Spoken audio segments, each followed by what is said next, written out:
아까도 잠깐 언급을 해주셨는데 이 해독, 이 디톡스 보약 다이어트가 있다고 하셨잖아요. 네.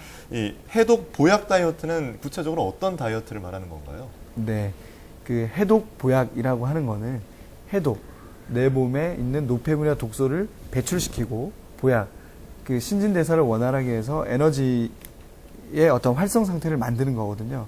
보통 몸 안에 이제 독소나 노폐물이 있으면 그 알러지 질환도 발생하기 쉽고 그리고 소화도 안 되고 그러면서 이제 여드름도 올라오고 하는 그런 형태인데요. 심하면 대사증후군까지 이제 일으키게 되죠. 그래서 식이 조절을 하면서 몸 안에 쌓여 있는 독소를 배출시키면서 이제 그게 배출되면 훨씬 더 대사가 원활해지게 됩니다. 대사가 원활해졌다는 얘기는 몸 안의 건강상의 문제점들이 회복이 돼서 자연스럽게 식이 조절을 하면서 체중 감량이 되는 그런 형태를 얘기합니다. 쉽게 말하면 좀 적게 먹어도 기운이 덜 빠지고 그러면서 내 건강상의 문제점들이 해소되면서 자연스럽게 이제 체중이 빠지는 그런 건강한 다이어트 방법을 얘기를 합니다. 그럼 꼭 비만이 아니어도 몸을 해독하고 싶으신, 좀 건강해지고 싶으신 분들이 해도 되는 방법인가요? 특히 임상에서 고지혈증이나 지방간이 예. 있는 경우에는 이런 해독, 그리고 여드름이 있는 경우에는 이런 해독 다이어트 방법과 거의 유사한 해독 프로그램을 운영하기도 합니다. 예. 그렇다면 이런 해독 보약 다이어트가 기존의 다이어트랑 다른 점이 어떤 건가요? 일단 인위적으로 뭔가 식욕을 바로 억제를 시켜버린다거나 아니면 운동의 어떤 중요성만을 부각시키는 그런 방법은 아닙니다. 일단은 직접적인 식욕의 억제의 효과는 전혀 없고요. 없는데도 불구하고 적게 먹어서 기운이 떨어지지 않게 만들고 그리고 실질적으로 몸이 맑혀지는 걸 느끼기 때문에 스스로가 식이 조절을 할 수 있는 환경을 만들어줍니다. 그게 이제 한의학에서는 부정거사라고 해서요. 부정, 정기를 복돋우고 그리고 거사, 사기를 물리친다라는 개념이죠. 그러니까 거사의 개념이 해독, 즉 예. 노폐물과 독소를 밖으로 빼내는 그 마이너스 건강법에 해당하겠고요. 그리고 부정, 정기를 북돋우는 게 이제 보약의 개념, 그죠? 좀 떨어져 있는 부분들을 기능을 올려주는 그런 플러스 건강법의 어떤 결합된 형태라고 보시면 됩니다. 그럼 이 해독 보약 다이어트의 어떤 구체적인 특징이 뭐 있을까요? 네, 그야말로 몸을 맑게 하는 맑을 청, 그리고 조화롭게 하는 그 조화로울 화를 통해서 유지시키는 유지할 보의 어떤 그 3단계 치료 방법입니다. 네. 예, 화면을 보면서 자세히 설명을 드리겠습니다. 네.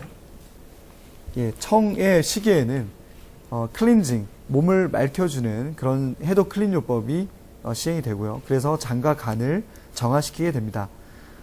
결론적으로는 노폐물, 담음이나 어혈이나 수독을 제거해야 해서 몸을 맑혀주는 단계입니다. 그리고 화는 균형을 맞춰주는 밸런싱의 단계인데요. 비만의 근본 원인을 찾아서 그로 인해 발생되는 몸 안의 불균형을 해소합니다. 그리고 체중 증가로 동반된 건강상의 문제점들을 회복하기 때문에 면역 기능이 강화됩니다.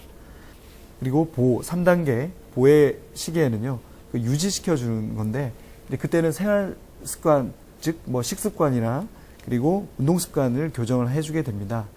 그로 인해서 요요 현상을 방지하고 꾸준히 유지할 수 있는, 스스로가 유지할 수 있는 그런 상황을 만들어주는 게 이 세 번째 보의 단계입니다. 네, 이 청화보 굉장히 인상적인데요. 요즘 특히 어린아이들도 이 비만인 경우가 참 많잖아요. 일명 소아 비만이 참 많이 증가하고 있는데 이 해독 보약 다이어트가 소아 비만 해결에도 좀 도움이 될까요? 예, 일단 소아 비만이라고 하면 아이들이 이제 뚱뚱해져 있다라고 이제 볼 수는 있는데 네. 그 소아 비만이 발생되는 기전들을 제가 이제 임상에서 보면 좀 되게 독특합니다. 왜냐하면 일단은 많이 먹기는 하는데 그렇죠. 그 왜 많이 먹느냐에 포커스를 좀 맞춰봐야 됩니다. 저녁을 먹고 특히 이제 아침, 점심, 저녁을 통해서 다 섭취를 함에도 불구하고 야간이나 이럴 때 좀 많은 부분들을 간식들을 계속 요구를 하게 되거든요. 네. 그런 경우는 거의 심리적인 공허함에 의해서 배가 고프지 않음에도 불구하고 달라고 하는 그런 형태들이 많아요. 네. 그럼 이제 아이들의 어떤 심리적인 부분을 한번 알아봐야 되고, 그리고 소아 비만의 경우에는 아토피나 비염 등의 어떤 그런 면역계 질환을 또 가지고 있는 경우가 많거든요. 그래서 해독을 통해서 그런 그 독소나 노폐물들을 빼내게 되면 그 그 비염과 아토피 등의 동반되는 질환들도 나아지게 되는 그런 상황을 맞이하게 됩니다. 무엇보다 그 구체적인 방법은 식이요법, 아직까지 성장기이기 때문에 무작정 뭐 좀 덜 먹게 하는 방법보다는요. 네. 식이요법, 그 영양의 어떤 균형을 맞추면서 그리고 줄넘기를 뭐 하루에 500개에서 한 1000개 정도를 하게끔 하면서 복합 바이오틱스 요법을 쓰는 게 좋습니다. 뭐냐면 이제 유산균을 통해서 장내 면역이 활성화가 되면 그만큼 몸의 체질이 개선이 되면서 살이 찌지 않는 그런 형태로 많이 바뀌게 되거든요. 그래서 아이들의 경우에는 무작정 식욕을 억제시킨다거나 못 먹게 하는 것보다는 자연스럽게 한 달에 1에서 한 2kg 정도를 보고 그 아이들이 가지고 있는 문제점들을 회복하는 게 훨씬 더 장기적인 관점에서는 도움이 되는 소화 비만의 치료법입니다.